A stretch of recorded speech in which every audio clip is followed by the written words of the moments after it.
Anyway, welcome to the World Series of Poker Online Bracelet Series. This is event number 5, July 5th.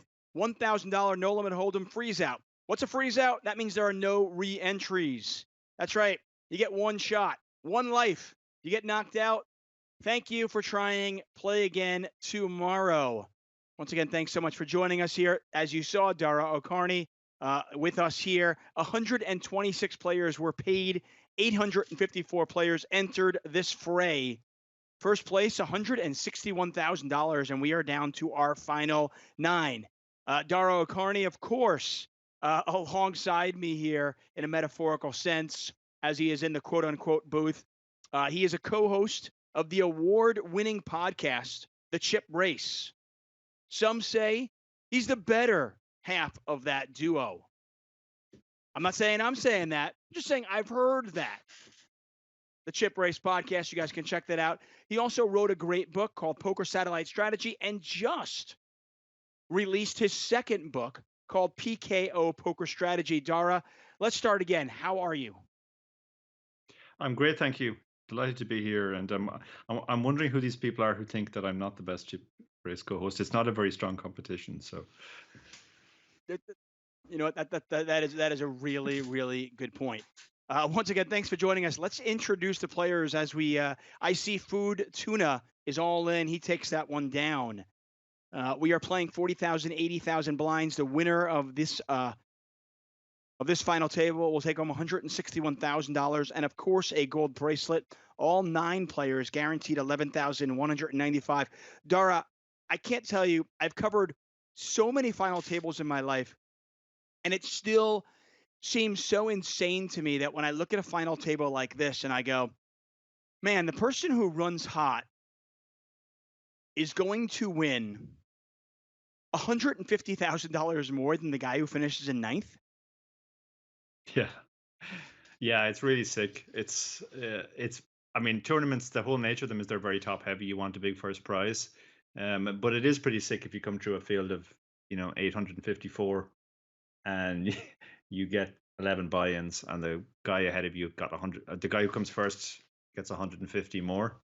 But that's what it is. What it is. We were watching before we got down to the final table, and Ryan LaPlante was going really, really well. Sad not to see him here. Good friend of mine, Ryan. But yeah, whoever runs well from here is going to win 160K and a bracelet. It's pretty amazing. Yeah, you just mentioned Ryan LaPlante, of course. He has a bracelet to his name, won it in PLO a few years ago. I remember commentating on Ryan LaPlante back in 2012, 2011, 2012, right around there. He had his signature cap. He's a good egg. You and I were talking about this before the broadcast. He's a good guy. He's a great poker player. He also has a training site as well. At some point during the summer, I will definitely get Ryan LaPlante in the booth, quote unquote, and he'll offer his insight and analysis. For tonight, though, it is Dara O'Kearney, and unfortunately, we do not see potential. Let's go through the players that we do have at this table. Slapshot, who just folded, apparently is Norman Chad's friend. I'm telling you guys right now, Norman Chad is supposed to bring me donuts. If he doesn't bring me donuts, our friendship is over. Ace Q-tip looking for a king or a queen. Yep, all in, and unfortunately for him, he had a gut shot and overs on the flop. The 7 on the turn obviously eliminates the gut shot for him, and he could not catch a king or a queen on the river. And Ace Q-tip is gone in 9th place. He'll take home $11,195. That, by the way, is Quinton Trammell. Quinton Trammell is yeah, I think he came in 8 of 9, player. So he needed a double up. But now the short stack is now basically free to go for it because he's clearly the short stack now. He's shoved his 6.5 big blinds. Let's see if he gets called. Small yeah, it's Charlie Frog. We do not know Charlie Frog's name. But AC New York City 718. I'm going to go on a limb and say AC New York City 718. 718 is the area code for Queens. Local knowledge there from Tuck. And he has made the call. Let's make the call. Queen Jack, Ace Jack. A king eliminates Charlie Frog. Oh, I'm sorry. You called it a joke. I didn't call it. That's just my job. I'm the play-by-play guy. I put it out there. I feel bad. know, I'm sorry, I know. Charlie Frog. Charlie Frog gone in 8th place. He takes home $14,603. And AC New York City 718 is there. Apparently, Slapshot is streaming this as well. So Slapshot 1085, that is John Forlenza, who is apparently Norman Chad's friend. We won't hold that against him. Yeah, I tuned into his stream earlier this evening, and Norman was there in the chat talking away to him. He's done very well to get to the final table because he was short all the way. But it just shows if you keep if you stay alive and when you're all ins, you can go far. And now he's down to the last 7. He is 7 of 7. He's got 12 big blinds, but I don't think he's ever had much more than 12 big blinds. Which is a relatively easy stack to play. AC NYC 718 is Alan Chang, by the way. He's from Brooklyn. I wasn't far off. I knew it, man. I told you. Career live tournament winnings, 215,000. He has 36 career cashes dating back to 2006. So he's been around for a while. His 3 biggest live scores, he got 50K in a Borgata Spring Poker Open. As for the World Series, 74,000. He has one main series online cash. And event number 2, he won $9,000. So, okay. Alan Chang is that particular player. Once again, Dara O'Kearney alongside me for this event. You might recognize Dara's sultry voice from his podcast called The Chip Race. If you have not heard of that, check it out. They do a really good job. Thanks, Chuck. Yeah, we've been very lucky with the guests we've been getting on recently, including you. You were on not too long ago. Yeah, you got to slum it once in a while, right? Voices. Yeah, absolutely. Yeah. GTO commentator Henry Kilbane in there. Jeff Platt, Batman 3939, Mr. Tickles 225, Thalo, Marshak, M Blaster X. Thanks for joining us here. We are going to be here until we crown a champion, and we're already down to 7.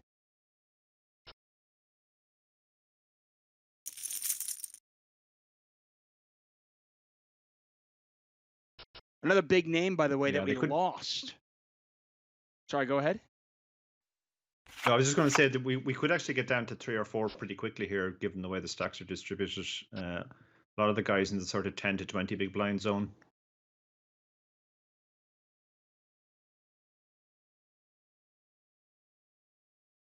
Saum says 718 is Brooklyn, I thought. I guess so. I guess you're right. Saum is jumping on me here, my producer. I know 518 is upstate New York. 718 is definitely the metropolitan area. I'll put it that way. What's up, Mike Munier? RGV Poker in the house. Limits up now, 50,000, 100,000. No hole cards. We are actually on a very, very short delay now because of the conversation that Matt Berkey and I had a couple of days ago. Want to make sure that we do not influence the action at all. I'm not suggesting that we would be, but you know what? Let's just let's be proactive. Make sure the integrity of the game is upheld. Yeah, I think that makes sense. It allows us to freely talk about what we think is going on in the hand without worrying that people might be listening in who are playing. So with the blinds having gone up now, 4 of these guys are sub 20 bigs now. Is it a different online as live? I mean, because it goes obviously so quick and online because you get so many more hands in. But I feel like live poker, you get these, people seem to play 30 big blinds. Well, look at this, ace queen versus queens. Oh, a spade? He's got the spade. Or an ace? No. King of clubs and Slapshot 1085 misses the net and is gone in 7th place. You see what I did there? Yeah, very good. Yeah. You see, it's a slap shot. You take a shot. You missed the net. Yeah. He went for top corner. Yeah. Goalie went save. Tuck on sports. Okay. They can't all be winners. Yeah,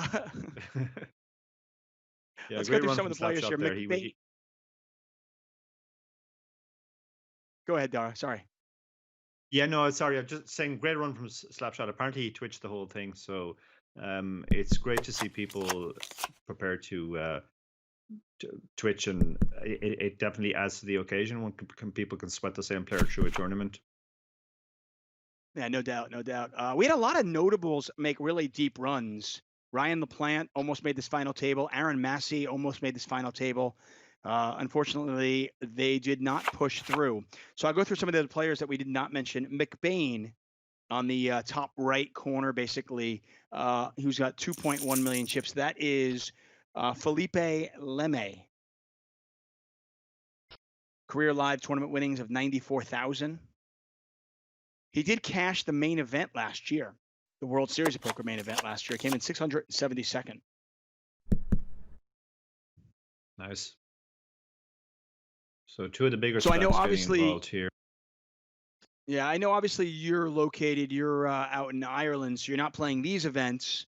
What are your thoughts about playing the World Series of Poker bracelet events on GG?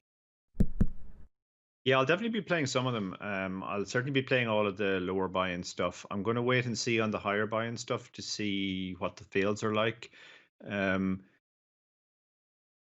have played some, in inverted commas, live events that were played online. And as you move up through the buy-ins, obviously it gets tougher and tougher. Less recreationals are prepared to pay the higher buy-ins, and more high-stakes regs play them. So yeah, I'm going to wait and see. But the guarantees are pretty big, so I'm reasonably optimistic that they'll be worth playing. What's up, Ryan Feldman? Ryan, my good man, in the chat. Good to see you. Norman Chad, why are you in the chat? Go get me donuts.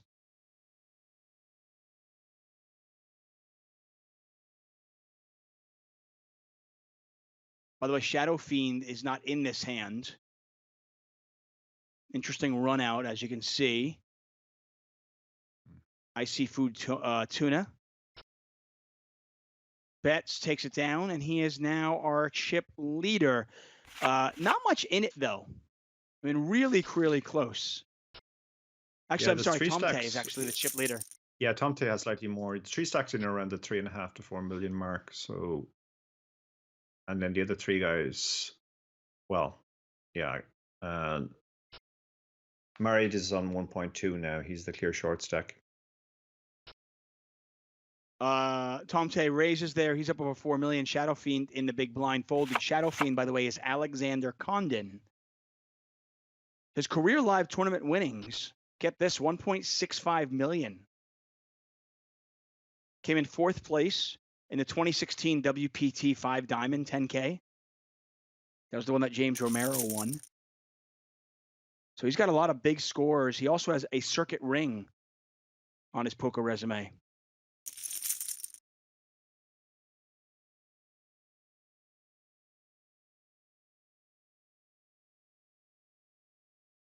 Tomte, by the way, that is Philip He, who has career live tournament winnings of 900,000. That is our chip leader right now. Top left center.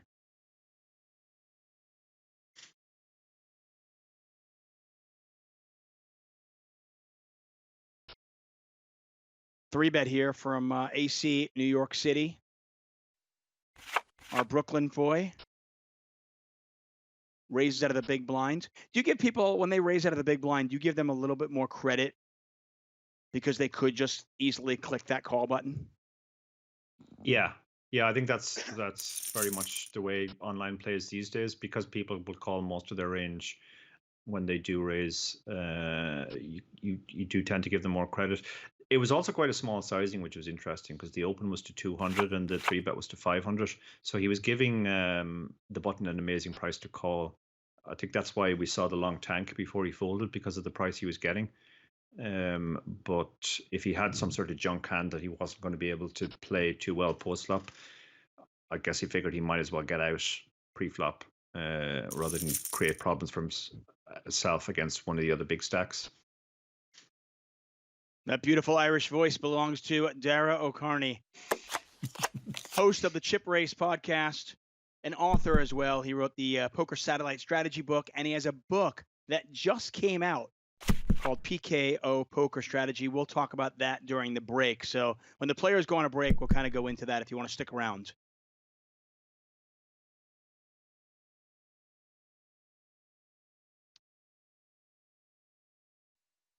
Ebony Kenny in the chat as well. What's up, Ebony? Ebony does a great job. You guys ever, if you're looking for somebody to watch when this is not on, and you're looking to somebody to kind of sweat, watch Ebony. She's a lot of fun.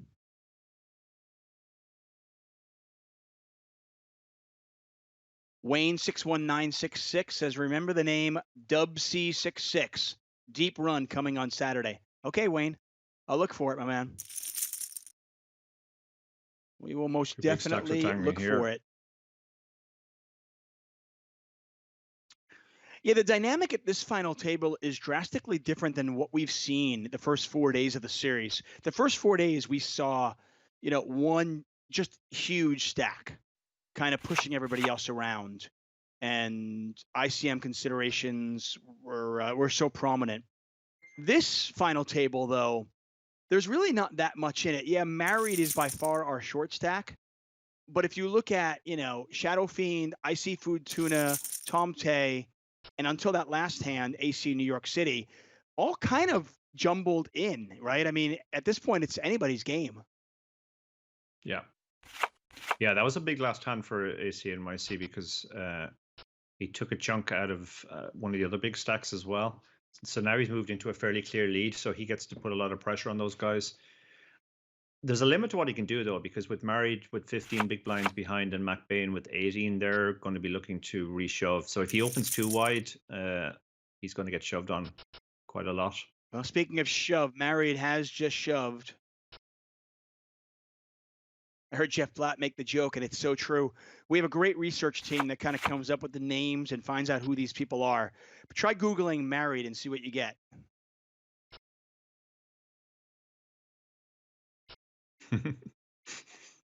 Not gonna work out that well. No. So with the stacks being closer, then how might that affect your strategy in this particular final table? As opposed to, let's say, one person had an overwhelming lead. Yeah, I mean, they all have to tread cautiously. Like even the chip leader can't really just go wild here because, I mean, for example, if the short stack doubles up to the chip leader, then he's almost a chip leader. That's how close the stacks are. So right. I think we'll see a lot of opening from the chip leader, and the others can only really play back if they have a hand because of ICM considerations. But it'll probably really just come down to a couple of coolers now at this stage until we get maybe three-handed, and then there's a bit more play. Shadow Fiend taking a shot at this on the river. He gets looked up. Ace King. No good. AC New York City was never folding that. I imagine was contemplating whether they wanted to raise with the flush or just call. What do you think? On a paired board? Yeah, it's a 9-high paired flush? board with a 9-high flush. Yeah, it's not. It's hard to get called by too many worse hands if you raise. It was Ace King versus 9-3, and 9-3 shoots down the Ace King. Philip Ye, by the way, Tom Tay in the top left center of your screen. I mentioned he had 887,000 in career live tournament winnings. That includes a 40th place finish in the World Series of Poker main event. That was the one Jerry Yang won back in 2007. He has 423,000 in total World Series of Poker winnings. And it looks like this is his first final table at the World Series of Poker. Wow.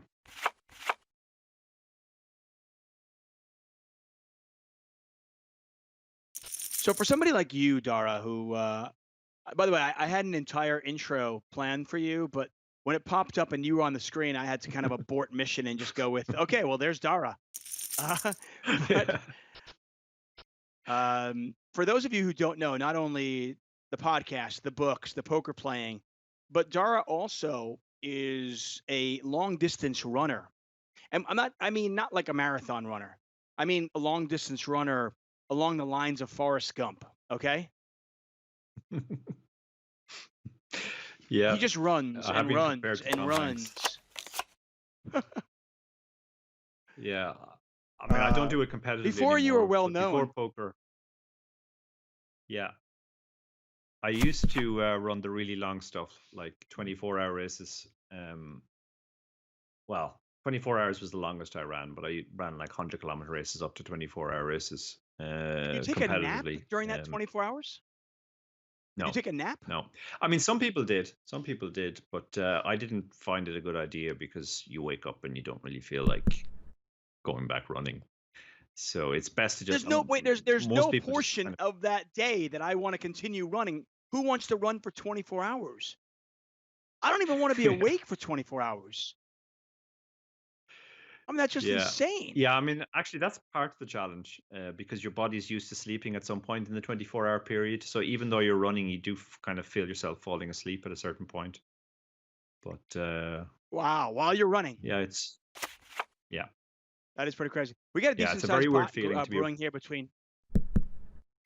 Hold that thought. We got a decent pot here. Check, and the king Look at is this. good. I see food Yeah, tunas he's opening super nines, no wide. good here. Yeah, you can see there he's playing super loose now because of his stack. He called there with king 6 offsuit, I believe, and cracked the 9s. He's really pulled clear now, so the other guys are in a bit of a bind because the pay jumps are so large now. There's a pretty significant difference between coming 6th and coming 2nd. Yeah, no, huge. And the pay difference that you're referencing is $73,000. That's, Yeah. I mean, even the difference between third and third and sixth place right now, you're looking at $43,000. Yeah, yeah. All the pay jumps are So it's are amazing. big now, and they're escalating fast. And they all have roughly 20 big blinds apart from the chip leader, so they don't have a lot of play. Razant says, greetings from Romania. Greetings, my friend. I was supposed to be in Romania back in March. Unfortunately, live poker didn't happen. I go there with 888 Poker each and every year. I go to Bucharest. I look forward to it. I love it. I miss my 888 Poker crew, so it's unfortunate. But hopefully next year we'll be back in Romania. So greetings to you as well. So yeah, I just can't get past this. Guys in chat, what do you think of this? Running for this long. I will tell you one thing, Dara. Before you blew up with the book writing and the podcast and all this fame and glory that you have now, one of my favorite things was I was going to make a prop bet with somebody where you were going to run 50 miles at noon in the middle of like the dead heat of July in Vegas. And I figured I was going to get people to gobble that up. And you had told me that was like just easy for you. No problem. Yeah. So yeah, I feel mean, like your actually, the fame first has time I cost came me to a lot of Vegas, money. yeah, the first time I came to Vegas, we actually Devilfish tried to get a similar bet going against some English gamblers that he knew. But unfortunately, Google was already a thing, so I think they suspected something, and they Googled my name and found that I did this sort of stuff. So the bet never happened. But yeah, I think you'd probably have to not give my name, but just show what I look like. Man in his mid-50s, doesn't look particularly fit. Right. Doesn't look like he might be able to run that distance in the heat. Take a picture of you like in like the steam room or something like that. Nobody would get too intimidated by that. Marshak says, "Can you please put up the name of your guest? It's Dara O'Kearney. If somebody in the chat can type that out for me, that would be fantastic. But you can check him out. If you follow me on Twitter, I have tweeted it out. Ace King versus Jacks here. Picked up a 4 on the turn as well as an out, but no. Nope. Chip leader's running so well Shadow here, Fiend. winning all the flips. He's winning the flips, but he's not. He won with 9-3 versus Ace King, King 6 versus 9s, and now obviously Jacks versus Ace King. Shadow Fiend gone in sixth place. He takes home $26,000. Could have caught an ace, a king, or a 4, as you pointed out. Unfortunately for him, did not come. The remaining 5 players guaranteed $35,000. I don't say this about AC New York City to diminish, his talent, but it takes luck to win these. And right now he is running hot as the sun.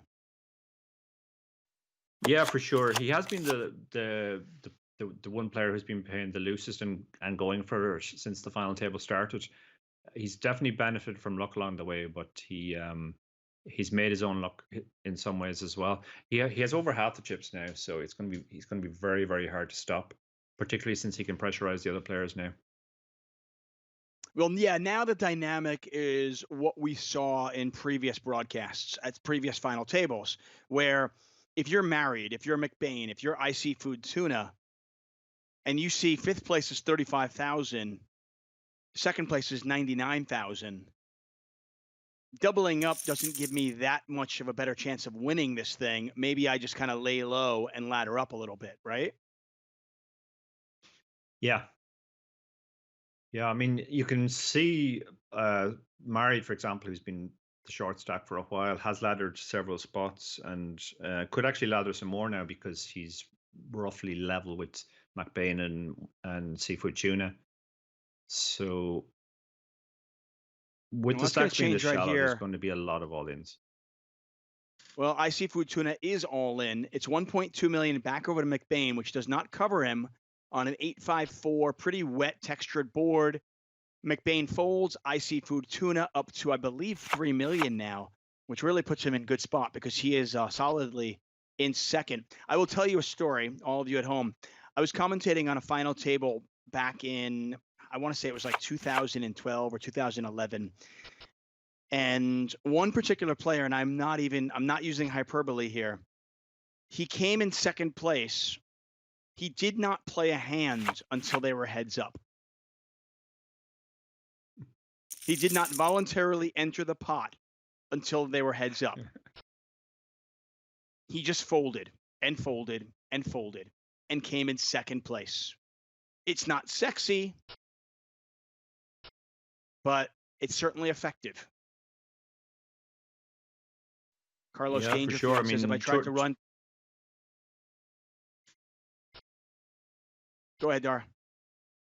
Yeah, no, I was just going to say the thing about tournaments, particularly on final tables, is you always make money folding, because there's always a chance two other players will get it in and somebody will bust.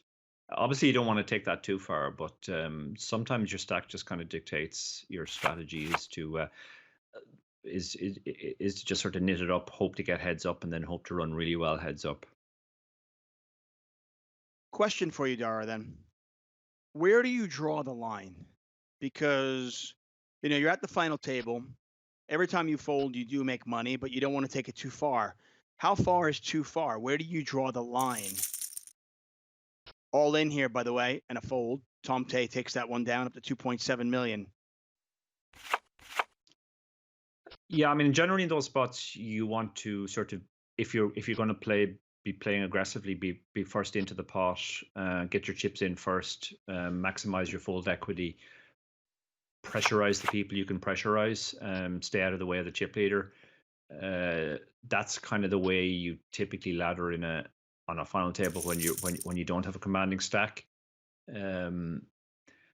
You just tend to sort of not take close spots, I guess, but you can't take it too far. Like you can't really, if you've 12 big blinds and you've ace king, you're getting it all in. That's just the reality. As we saw the player who just bust in sixth had to do. But yeah, you don't need to take any close spots. Chip leader is going to take advantage of this one against Married every single day. AC New York City 718 up to 8.4 million chips. Once again, that is Alan Chang. Alan Chang from Brooklyn. Has 215,000 in career live earnings. Looking to win his first ever World Series of Poker bracelet. Remaining 5 players, all guaranteed 35,697. I'm David Tuchman. Dara O'Kearney in Dublin right now in the co-pilot chair for the evening. We started with 854 players, Dara. 126 were paid. Minimum cash was 1,623. And we are now down to our final 5. Yeah, and we're seeing a lot of all-ins now from the short stacks, which is normal. That's kind of their only move when they have that 12 to 15 big blind stack. They don't really want to open and get shoved on, with the ICM being what it is. The bigger stacks have a bit more play. The button here has 20 big blinds, and he's opening into a 25 big blind stack, but 25 big blind stack has decided to bring the hammer down, put the pressure on, and gets the snap fold. Yeah, I see Food Tuna. We don't know anything about this particular player. Has been pretty aggressive, and he has been able to solidify himself in second place right now. Deuces versus Kings. And Kings looking very strong right now. Jack of Diamonds on the river and married without tournament life right now. Married gone in fifth place. Takes home $35,697. He gets half. You get it? That was my married joke. Half. No. Yeah. If you have to explain your jokes, they're not good jokes. Okay, I've gotten that. Baby Dog Speaking of 24 hours, I think ICM. Sorry, go ahead. Yeah, speaking of 24 hours, I think I've been awake for 24 hours now, so that might be diminishing my ability to appreciate your wonderful jokes. By the way, no, well, I don't think that's the reason, but I will say, I mean, it's like 8 in the morning, 8:30 in the morning. You could have very easily gone to sleep like a normal human being, woken up, had some tea, had some toast, and then commentary. I could have, yeah, but my normal time for falling asleep is around 7 a.m. because I play online, and I don't finish until 4 a.m. So, and then you need a wind down period. So I did think about going to sleep for a while, but then I thought I'm just going to wake up and I'm going to be really groggy. So we'll just power through. Powering through he is. Dara O'Kearney here. The remaining 4 players guaranteed $49,570. We're talking about real money here. This is a $1,000 buy-in. Got a 1.1 million chip pot brewing. Once again, it's IC Food Tuna. This is a pretty significant pot. If IC Food Tuna can win this one, get him up to 4 million chips, really put some distance between himself and the 2 short stacks. Yeah, this is a very big pot now.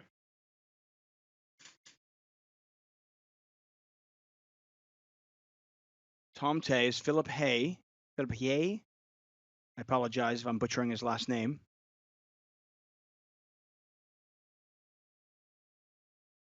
I see Food Tuna really going in the tank on this one. And he finally does bet about 3/4 of the pot, a little bit less than 3/4 of the pot.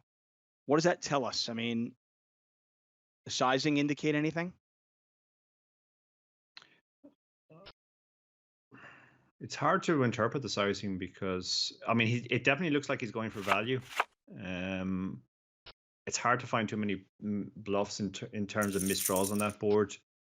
But at this stage, with the stacks being so shallow, you can also use that size to pressurize. I mean, it's basically half of Tomte's remaining stack. So at the same time, I don't think he's going to fold too much because there's so much out there. Really interesting dynamic is developing here because, okay, I see Food Tuna is certainly not incentivized to get involved in big pots, especially against the chip leader, because the difference between fourth and second is huge. But McBain and Tomte also are in a situation where they kind of want to outlast each other because there's a $20,000 page up between fourth and third, which brings me back to the chat where I saw Baby Dog 975 says ICM has made so many final tables way more boring. I agree 100%. In fairness, you could make the argument that as poker players improve, the old craziness that we all fell in love with 10, 15 years ago, that's gone, right? So I agree completely. Yeah, is it a little bit very differently than they used to? Of course. And is it more boring? Yeah, but I think there's more nuance now. And as you understand the game more, I think it actually becomes far more interesting. That's my counter argument, Baby Dog. I've always made the argument that like PLO final tables are incredibly boring because it's pot limit, and when it's pot limit, there are no antes. And with no antes, people just fold and fold and fold, and all they're doing is the only thing is their concern is staying alive, laddering up, ICM, ICM, ICM. Robotica apparently liked the married joke. Thank you, man. I appreciate that. Lappin Poker says it's Sunday, Tuck. Wait, is that your man, Lappin? That would be my man, Lappin. Yeah. Yeah. Yeah. David's woken up then. Good morning, David Lappin. Are you? Let me ask you this: are you actually? Would you say that you are more married to your wife or David Lappin? It's very close these days. It's scarily close, actually. And what really reinforces it for me is anytime I need to find something that David said to me, if it's more than 2 days ago, and I'm just scrolling forever on my phone, because we communicate so much every day. It's literally like we write a novel to each other. A lot of that's obviously we work together very closely on stuff like the chip race and for Unibet and all the other stuff that we do. But yeah, it's scary. And we've actually found on the chip race now that we're finishing each other's sentences and anticipating each other's reactions to different things. It's truly frightening. Let's play a game. You can start a sentence and see if Lappin in the chat can finish it for you. Okay. I'm only half kidding. Jeff Platt in the there you are. Oh, look at that! Look at that GPI award just conveniently placed on your desk behind you. How nice. Award-winning podcast. There you have it. Jeff Platt in the chat as well. Jeff does a great job. If you guys, if you want to see more than just the final table, if ICM does not excite you, may I suggest that you join Platt, Poker, and Pinot. Starts at 10 p.m. Pacific time on Jeff Platt's Twitch channel. He usually takes a look at the last, say, 3 or 4 featured tables. If there's a big name or 2 left, he'll follow them. He drinks copious amounts of red wine. It's all in good fun. Yeah, I tuned into his stream earlier to get a feel for who was in it. And a very enjoyable stream. Really well done for a man drinking as much wine as he seemed to be drinking. Yeah, somebody said it in the chat, and I tend to agree. 3 glasses of wine in Platt is my favorite Platt.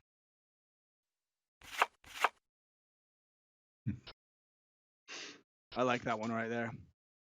Lappin Poker in the chat says, question for Tuck. What is your skincare regimen?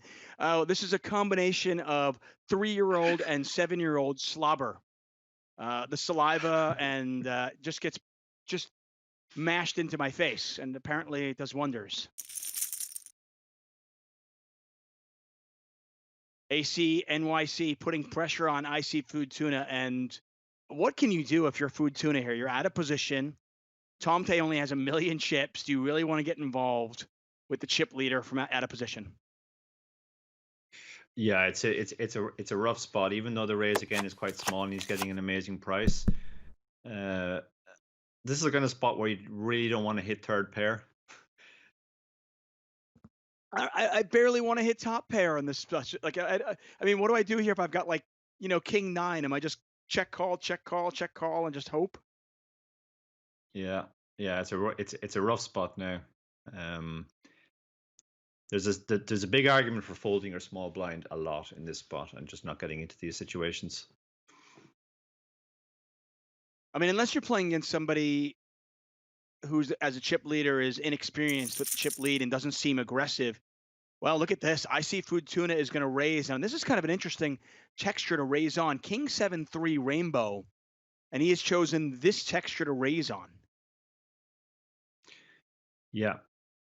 Yeah, I mean, there's no draws that he could either have or he's protecting against. But I guess he's basically saying, I want to take this down now. He probably figures ACNYC 712 is putting on a lot of pressure just because of his stack. And he doesn't want to do, as you alluded to there, you don't really want to go check call if you have a value hand and maybe your opponent gets there. So I guess he just decided to take it there and then.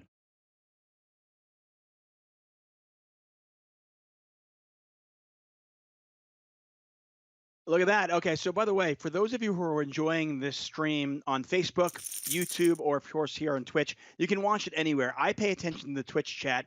I only have 2 eyes, so between trying to keep up on the players and the screen, Ace Jack versus King 10. Tom Tay hits his ace, hits another ace, and he is going to double up to 2.3 million. AC NYC, maybe a little bit of a dent in the armor, so to speak, as he is down to 8.2 million chips. Still, obviously, very comfortable in the chip lead. As I was saying, I only have 2 eyes, so I am paying attention to the Twitch chat. But I heard from Joker Stars, says Tuck, our buddy Brad Owen is in the YouTube chat.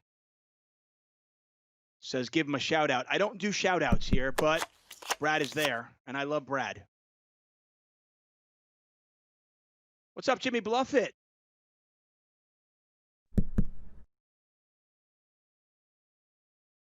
Once again, Dara O'Kearney alongside me. I'm really happy that you reached out inquiring about commentary, because you were definitely on my list of people to reach out to. Thank you. Yeah, no, I'm delighted to be here. I really enjoyed when we did commentary a few years ago in the Rio. It's a real thrill for me. So it's definitely worth staying up for. Well, you used to have, by the way, the chip leader once again getting involved with the player with second in chips, and again, it's Food Tuna out of position. Pot is 704,000, not all that big. Pot size bet here, though. Pot size bet, yeah, that's a big bet. Yeah, Seafood Tuna has shown a willingness to get involved with the chip leader. We saw the check raise the last time they played.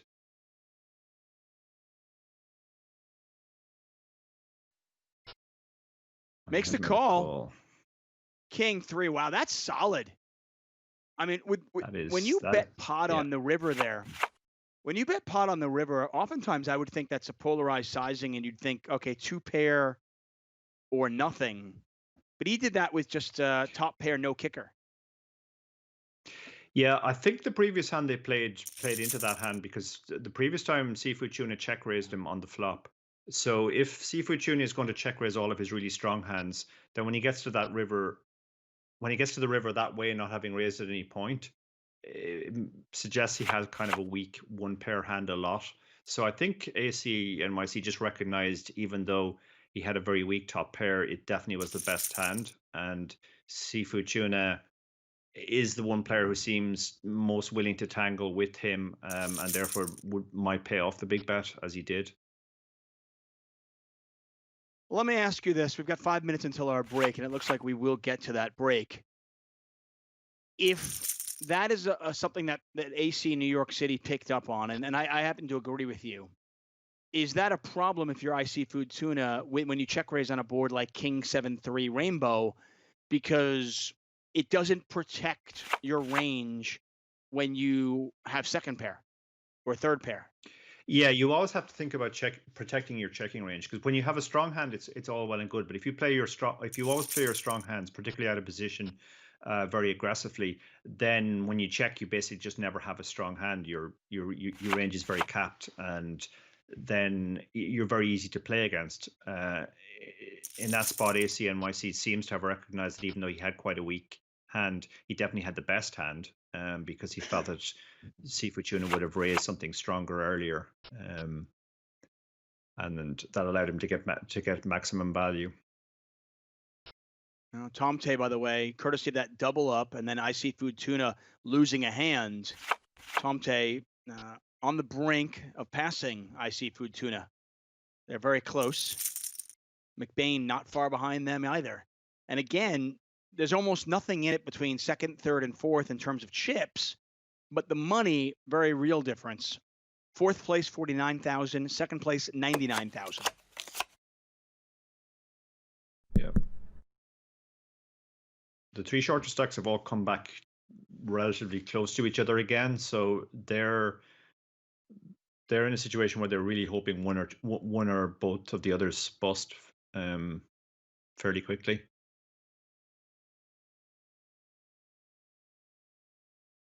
Small little bet here, 233,000. He bets about a quarter of the pot on this Jack 9-7 2 club board.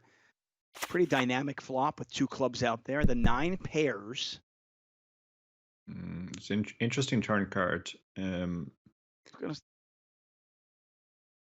Normally, kind of when you favors check call IC on this Food type of Tuna. yeah, it does. Yeah, normally when you check call on this type of board, you almost cap your range. So if a brick comes on the turn, the opponent can bet big, and you don't have too many hands that can call. But the 9 is definitely not a brick. I see food. There's no reason why I see Food Tuna doesn't have a 9 here. So Tom Tay is going to have to proceed with caution, I think. Yeah, and I thought because the 9 paired, Tom Tay would be more likely to check it back, but instead he does fire again. Not a huge bet, under 500,000, but it gets the job done. And he's now up to 3.38 million. I see Food Tuna down to 2.3 million.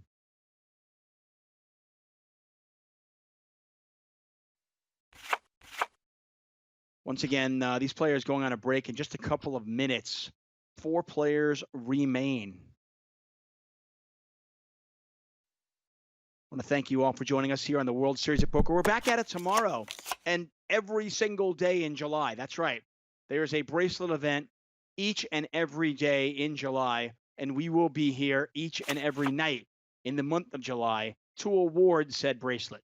So make sure you stick with us and make sure you catch the Jeff Platt show beforehand.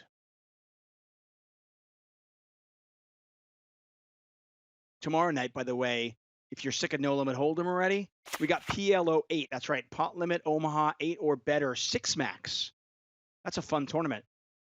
If you were thinking about playing it or not, keep in mind Norman Shad is playing, so there'll be at least $600 of dead money in there.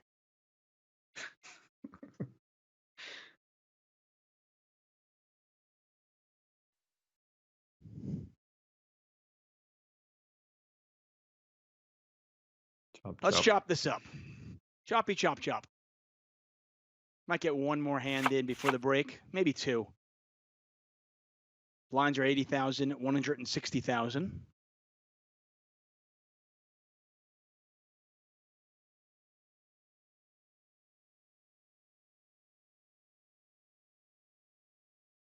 So I'm intrigued now, since you didn't go to bed last night, and it's currently, what, 9 in the morning for you?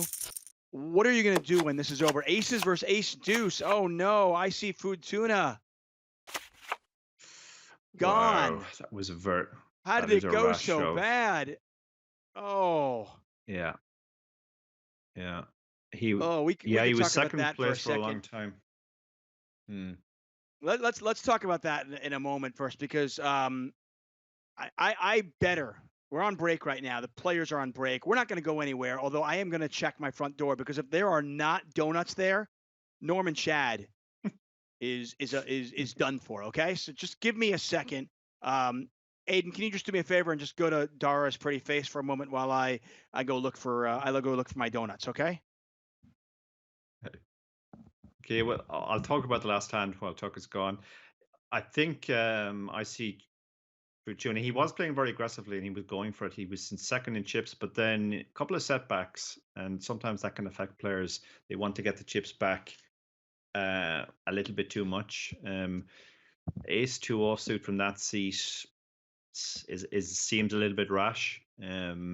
Obviously he's unlucky to run into aces, but it's quite a turnaround. Tomate has been short. Now he finds himself very, very clear second.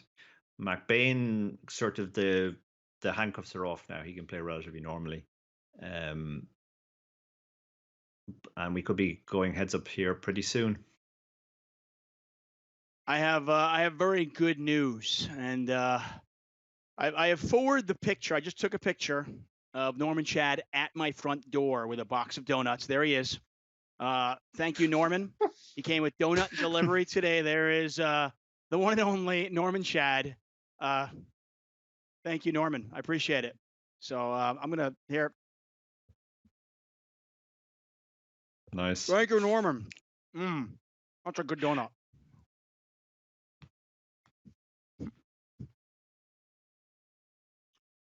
I know you covered the hand.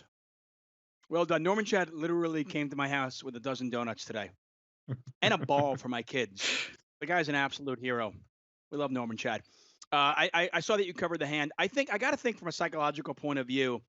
I see Food Tuna was on kind of a little mini tilt there, having going up to 4 million, Yeah. paying off AC New York City, and then just kind of in a weird kind of like, I've got to get my chips back. I've got to get back in second place. I've got to be aggressive, and obviously found himself on the wrong side of that. Yeah, for sure. And actually, I did notice a question in the chat before. Somebody said they were playing the first WSOP event on GG soon, and they wanted some mental game tips. The mental game tip I was going to give was that things can change very, very quickly online, much more so than live, and that can cause tilt problems for some people. So just remember, like, very few tournaments go great from start to finish, and if you find yourself in a bad spell, just chill out and accept the situation as it is. Don't do anything too rash. Tournament poker is very much a game of avoiding mistakes. And whatever you do, don't break your iPad like I do.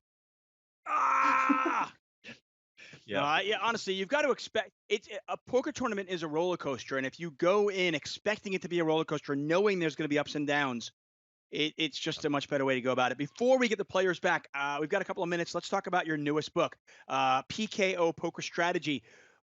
What is another book? You're like a machine. What is this all about? What's this book? Yeah, this book is about progressive knockout tournaments, which have sort of taken over online by storm. They came on the scene a few years ago. French site Winamax introduced them first, and they were incredibly popular, and they spread out to the other sites. And now if you go on to any of the major European sites like PokerStars or Party or Unibet, you will basically see more progressive knockout tournaments than normal tournaments. They're very, very popular with recreational players because they're really, really good fun. But because it's a relatively new format, there's very little content out there. I think this is the first book specifically on the format. And the strategy is very, very different from a normal tournament. So that's kind of what we wanted to go into, give people a sort of a starter course on what they should be doing different in these tournaments. Yeah, you guys can pick that up. Honestly, his first book, Dara O'Kearney's first book was on satellites, and it's a great read. Super, super helpful. I got it last summer. I believe it was last summer. Or was it 2 summers ago? I think it was last summer you gave it to me. It was last summer, yeah. It only came out last year. Yeah. So. Okay, so it's a great read. And Dara knows what he's talking about. The thing to me, what I really love about your ability to teach the game is how you do it in a very approachable manner. Because there are so many people out there that do know the game of poker, but can't explain it in an easily understandable manner. And that's something that you are very good at. So props to you, my man. Thank you very much. Yeah, that's very kind. David Lappin says this episode of World Series of Poker is sponsored by Krispy Kreme. Dude, that's not a Krispy Kreme. That's a Randy's donut. Okay, that's a local LA legend, a Los Angeles legend. Randy's Donuts. Lappin lived in America for a while, but I think he's been out. Yeah, K-Pop's asking where Daniel Negreanu is. Negreanu finished 500th in something. Helmuth finished like 179th today. Jeff Platt finished 145th today. None of them cashed.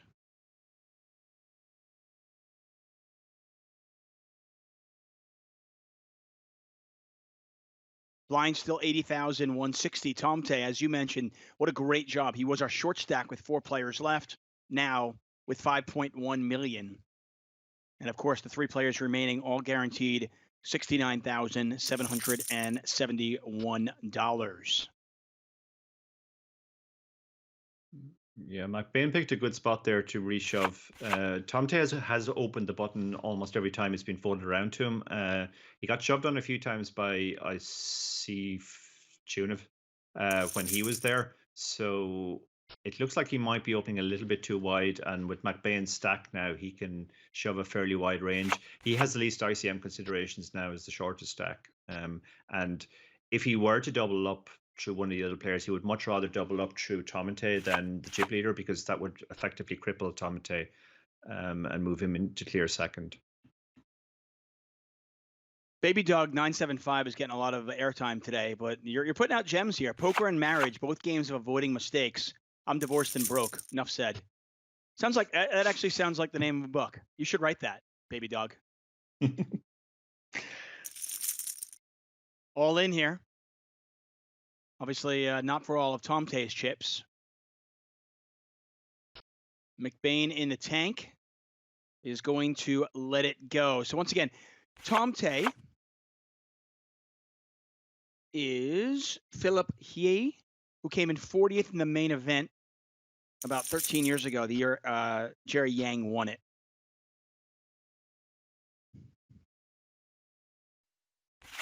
AC New York City 718. That is Alan Chang, who's got about 200,000 in live earnings.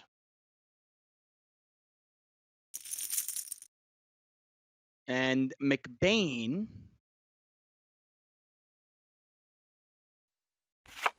looking back and forth here we go. McBain is Felipe Leme, who has about 100,000 in live earnings. So certainly the biggest moment for all of these players. Although Tom Tay, again, made a very deep run, probably a day 6 run for the World Series of Poker main event many years ago when it was covered on ESPN. When we had live poker. I miss it. Jimmy Bluffett. Later, buddy. Sleep well, my man.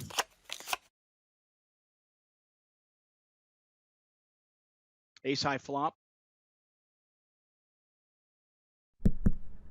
Got to imagine this flop, McBain can't really do much on it as he just called the raise. And you'd think that with most of his aces in the big blind, he would have shoved, right? Or am I wrong there? Yeah, certainly his stronger aces would have shoved. You do have to call some aces in this spot to protect yourself on these boards, but certainly all of his stronger aces would have just reshoved. That said, some of his weaker aces will have 2 pair now, so it's not the worst board in the world. Wow, this all is a in very here for unusual McBain. line. Yeah, you check all the flop, and now he's just open shoved the turn for 1.5 and times he is pot. King 9. He picked up a heart draw, and unfortunately for him, Picked up the gone. heart draw. Decided he didn't want to check call, so he just shoved. Yeah, we're heads up, by the way. I don't want to talk about the hand too much. Kind of a weird play since he had showdown value with a 9. Yeah, like he's What do you never think? folding out an ace there. Yeah, he's never Right. folding out an ace, and he's probably not getting called by worse. So the play, yeah, I think he just got it into his head he didn't want to check call when he picked up equity. But if he thought his opponent was likely to be bluffing, he was better check shoving the turn. I would have rather and then seen even him when do he that puts if he had. I would have rather see him do that if he had picked up some sort of, like, let's say he had a gut shot, so he had, like, maybe bottom pair with a flush draw. But with King 9, with that specific hand, I don't think he's getting any hand better than his out. Yeah, You know? I agree. I don't know what he's accomplishing with that. Yeah, Nonetheless, though, he's gone in 3rd place. Congratulations. Just won himself $69,771. So don't listen to a word we're saying. Congratulations to you. 3rd place in a World Series of Poker bracelet event. Oh, AC New York City looking for a bracelet here. All in. Not going to get looked up. Tom Tay, by the way, down to just 3.4 million chips. 17 big blinds right now. No, sorry. I misspoke. Actually, like 8.5 big blinds. No, I think it's 200, 400. It's two. Is it? Oh, 1, 2, 1, 2. Thank you. For some reason, I thought 2, 4. I guess yeah, it's still 1, 2. The raise on the button was 400. It was just, it was so quick. I didn't even still realize. Yeah. Okay, so blinds are 100, 200. So he still has 17 bigs. Now he's up, obviously, a little bit more, up to 4.4 million chips. He needs a double up here. If he doubles up, he moves more or less level in chips, and it's all to play for. But he's down to 20 bigs now, so he kind of needs to find hands. This is the $1,000 no limit hold'em Freezeout event number 5. Freezeout, of course, meaning there are no rebuys, no re-entry. You get one bullet. You get knocked out in the first hand, you're done. Ace-7 versus King-Queen. This could be it. A club, a king, or a queen. But it is the 7 of spades. And instead, we'll say exactly what you just referenced. They're basically even. Yeah, game on now.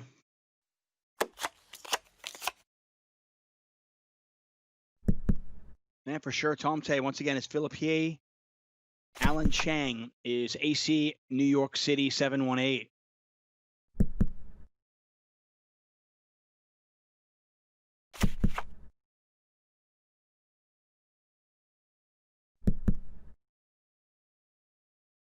Chloroform Date says, I miss seeing the mouth riding around on the Rio on his scooter. Hey, Mattisau has been streaming, not only of himself playing poker and making some deep runs in these tournaments, but also stripping down to his underwear. So the mouth is there for you to see, guys. Payouts are there. You can see him third place, 69,000.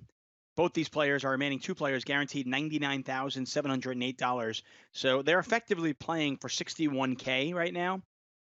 And of course, the most coveted piece of jewelry in all of poker, a World Series of Poker gold bracelet.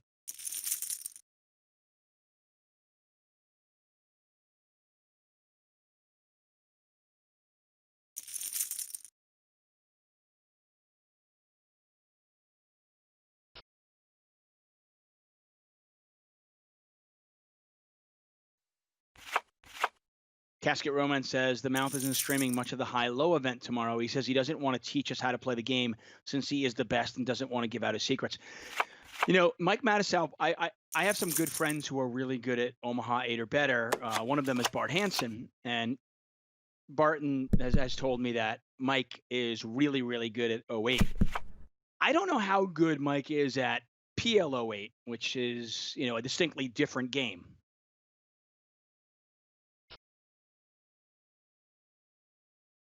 Do you have any PL 08 experience?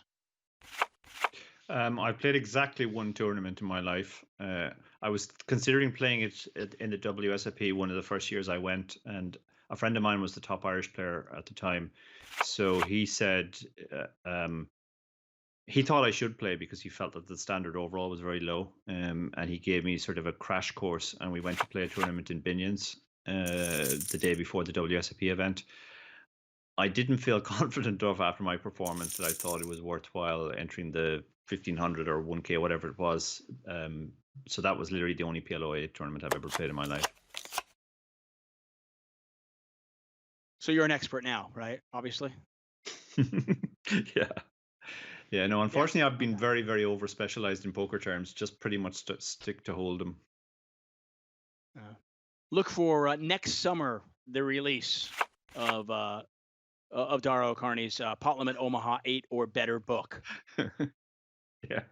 I just need to change like the 2 first letters copy, of please. the title. Yeah. Come on. Easy, easy.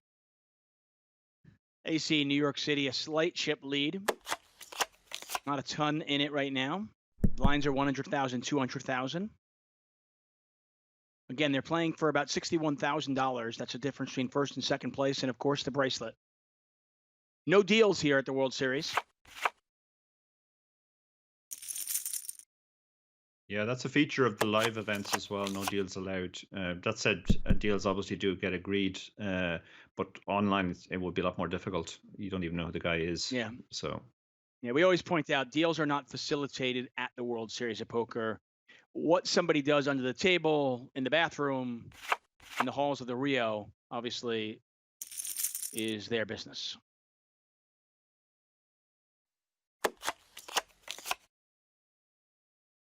GTO commentator says, I thought the most coveted jewelry was being invited onto the Chip Race podcast. What a kiss ass. My He's a gosh. good boy, Henry.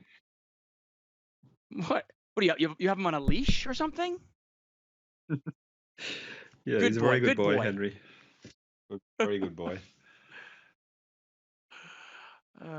Carlos Dangerfield says that Mike the Mouth is also good at PLO 8 too. I mean, yeah, I can't speak on that. I know he is a very good limit Omaha 8 or better player. I don't know his pot limit game.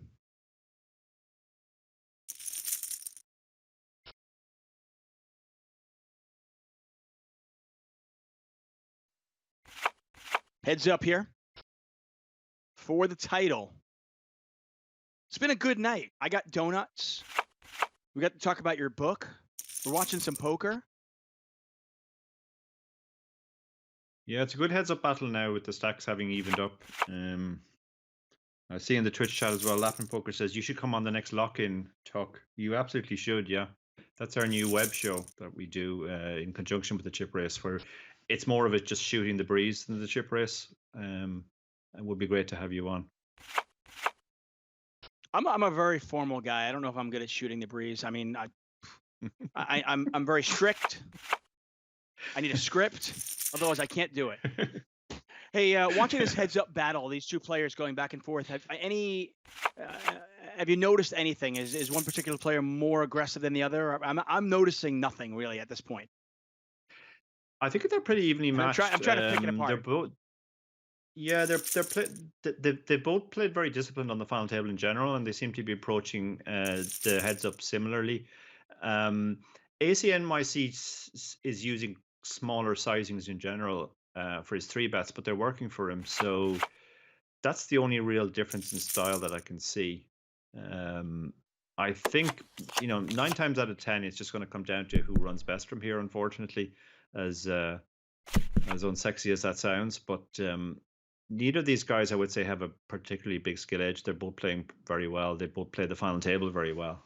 And it's probably the cards will decide most of the time. Yeah, it is. It's not exactly the sexiest thing, but even if one of these players had a big edge, maybe it's 57-43. You know what I mean? It's just over the course of one heads-up battle, either one of these players could obviously win. Of course, as we've mentioned, the gentleman on the top of the screen, the chip leader right now, AC NYC 718. That is Alan Chang from Brooklyn. The career live tournament winnings of 215,000. And for anybody that lives in Brooklyn, that actually makes that awful trip to New Jersey. At least he has this to go for it, you know?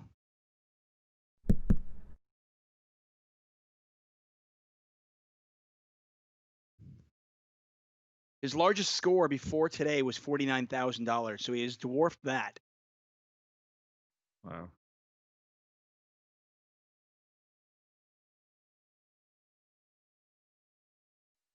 And Tomte, as I mentioned, that is Philip He, who has 887,000 in career live tournament winnings, but a lot of that was a long time ago. In 2007, he won 237,000 in the World Series of Poker main event. 2006, he came in 5th place in a 10K Grand Prix of Paris. They had a rendezvous at Paris for 5th place for 167K. And then in 2006, he also came in 2nd place. So like in 2006 and 2007, this guy was a monster. Obviously, the game has changed a great deal since then.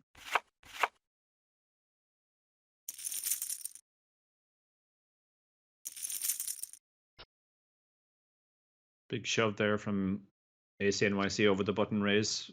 More than 30 bigs effective.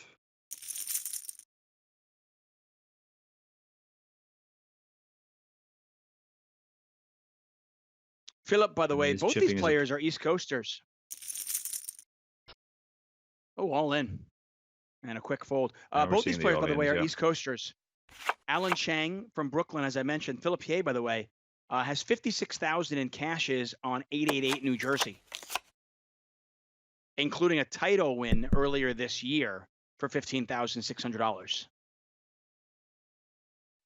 So they're both playing presumably in New Jersey right now, where it is 4:17 in the morning.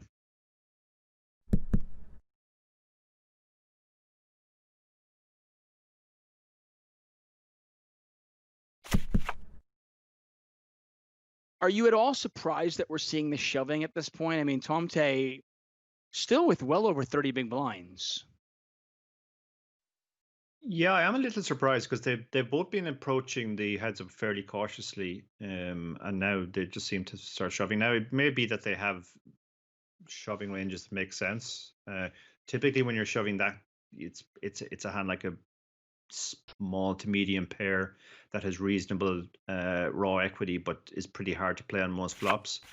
So maybe those are the hands that they're shoving, or maybe they're just tired after playing for 10 hours or whatever it is now, and they're playing a bit more aggressively pre-flop.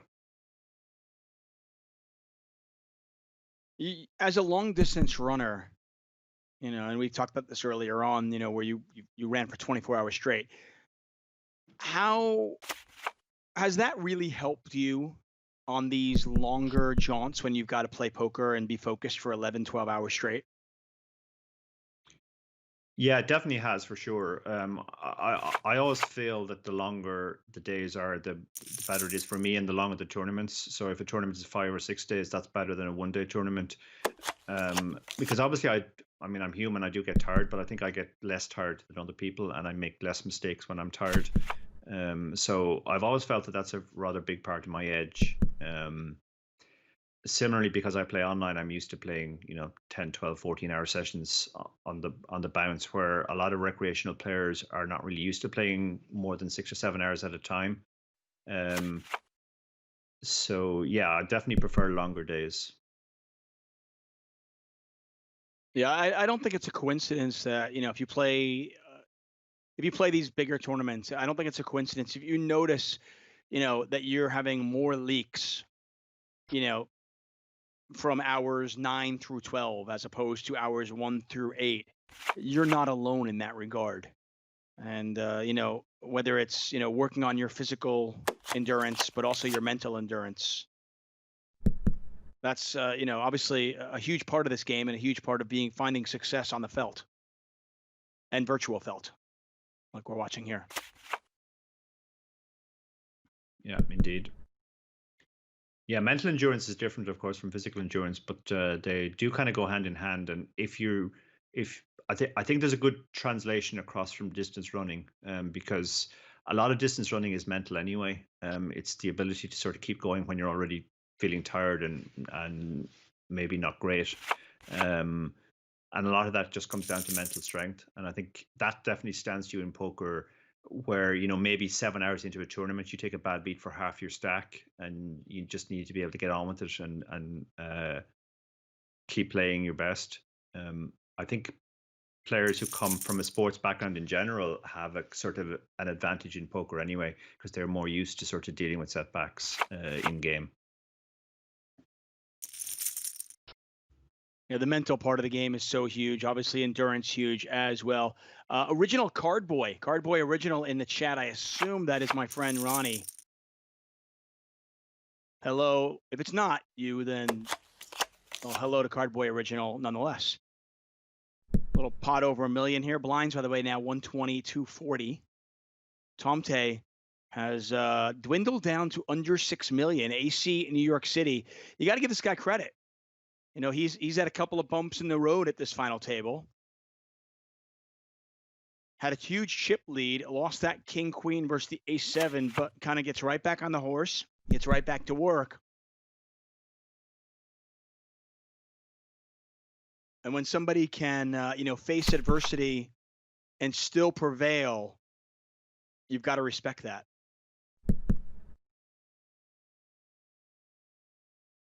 $1.6 million up for grabs in the middle. Ace is the nuts. AC New York City getting a little bit stubborn there with the queen.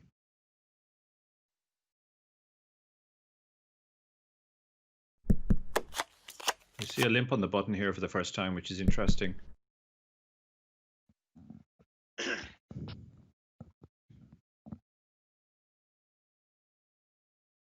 I guess with the blinds going up a little, obviously the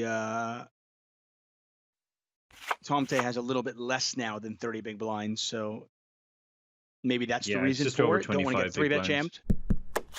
Yeah, I think this is the kind of stack depth, 25 big blinds typically, where you start to see limping happening. So good adjustment from AC and YC. He's played a really good final table so far. As you said, like, he did run really well at the start, but then he had some setbacks, and he didn't really let that affect him. Heads up, he started with a huge lead. Sachs got back to level, but he's kept playing his game. He's back in a 2-1 chip lead now. And I mean, from the start, it was apparent that AC in New York City was willing to be a little bit more aggressive than the rest of the players and set himself apart from the rest. Playing the King 6, playing the 9-3. Obviously, it worked out for him, like you said, and this could be a very different story if those hands don't work out for him. But he obviously was here not to ladder up and more to, can I put myself in a position to get a top 2 finish? Yeah. Yeah, I mean, it's worth saying this is a slightly different tournament from if this was just a regular online tournament even with the same prize money, because there is a bracelet, and that's, for a lot of players, that's a once in a lifetime opportunity. So there's a lot more onus on players to play for the win in this form, in this particular tournament, than in a normal online tournament, I think. Absolutely. 854 players. And for all the talk about how, they're giving bracelets away, it's easy to win one right now, they're devalued. I mean, at this point now, I want to say there's under 1,100 people in the world who have a World Series of Poker bracelet. In the world. Yeah. That's just not a lot of bracelets. I mean, how many people play poker in the world? How big is that market? And, it's huge. How many people have a bracelet? Sure. Yeah. I mean, it's similar to Olympic medals, I think, because there's a lot of Olympic medals in the world too, but it's still a very prestigious thing. One of the most prestigious things in sport. Yeah,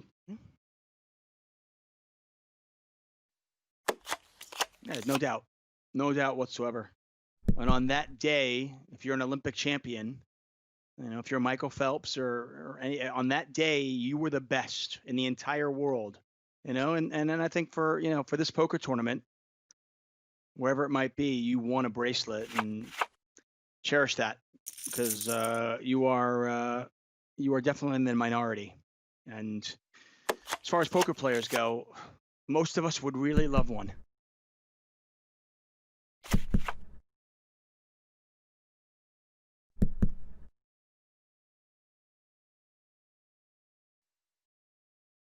Still about a 3-2 chip advantage for AC in New York City.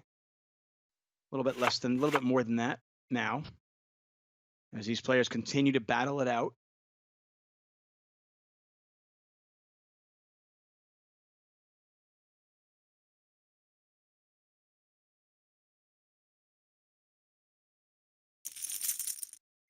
Once again, we're back at it tomorrow. $600 PLO 8 6 max. PLO 8 is actually one of my favorite games. I really enjoy that game. 08 is not one of my favorite games because it's played as limit. But when you make it pot limit, I think it's a really fantastic game.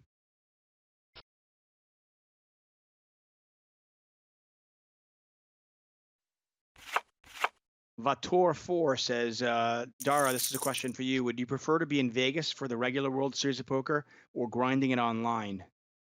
Assuming, let's say there were no reasons behind it. You could do either, and there was no COVID concerns. All in here? Yeah, if you'd asked me this question a few months ago, I probably would have said grinding online, that I don't particularly enjoy going to Vegas in the summer, because you're leaving Ireland one of the few times of the year that it's actually nice being in Ireland in terms of the weather, and you're going to Vegas where it's far too hot. And I do tend to prefer online in general to live, but actually I'm surprised at how much I'm missing the whole Rio experience and the World Series. So I have to say I'm definitely missing it, and I would like to be there, and I'm very much looking forward to coming back next year, presumably. So yeah, given the choice, I would like there to be no coronavirus, and I'd like to be in Vegas right now playing live at the World Series. You think Tom Tay liked that flop there, 7-8 on the 9-6-5 flop? Flops the stones. Didn't make a ton on it, unfortunately, but obviously does win the pot. Yeah, heads up. You always liked flopping straights because there's always a decent chance your player has the other player has something in terms of a pair or an overpair. Where you flop top set, it's a great hand, but it's hard to get paid. But he actually didn't win too much there. He's still 2-1 down essentially here, almost 2-1. Yeah, AC New York City doing a good job of keeping this chip lead. I want to say that Tomte took the lead maybe for a hand, possibly two. All in here. Oh, yeah. This is a raise, a we've seen a lot three-bet, of a limp four-bet folding. shove. Yeah, we've seen a lot of limp folding now. He's found the limp re-shove. So he's obviously limping a reasonably balanced range that he has some strong hands he can do this with. Tommy hasn't been three-betting or hasn't been raising too much, so you just suspect he has something there. But this was the first limp re-shove, so he gave it some credit and eventually folded. That's an important marker going forward too now, because he'll be less willing to raise the limps. I mean, is it foolish to think that your opponent doesn't have, if he's going to have a limping range in the button, you have to assume, unless you're playing against a complete amateur, and at this point, AC New York City has given us no reason to think he is an amateur, or a complete amateur, I should say. You have to assume if he's got a limping range, that the limping range is, there's going to be some limp folds, there's going to be some limp calls, and there's going to be some limp shoves, right? Yeah, you definitely, if you're going to have a limping strategy, you need to have all of those things in your range, and they need to be balanced as well. But he hadn't actually done anything other than limp fold, I think, so far. So maybe his opponent thought he was unbalanced. Right. But now he's got a massive lead, 4-1 chip lead here. So yeah, that last hand was Tomte going for the bluff with 4-5 of clubs. And AC New York City, it was an easy call for him as he had the straight. He had the 7 in his hand. So one of those spots where his opponent was bluffing. It's so much fun when your opponent's bluffing and you've got it. Like, oh, yeah, this is easy. I mean, I genuinely think there's nothing sexier than making an amazing call with like king high or bottom pair or something like that. But those aren't easy calls. No.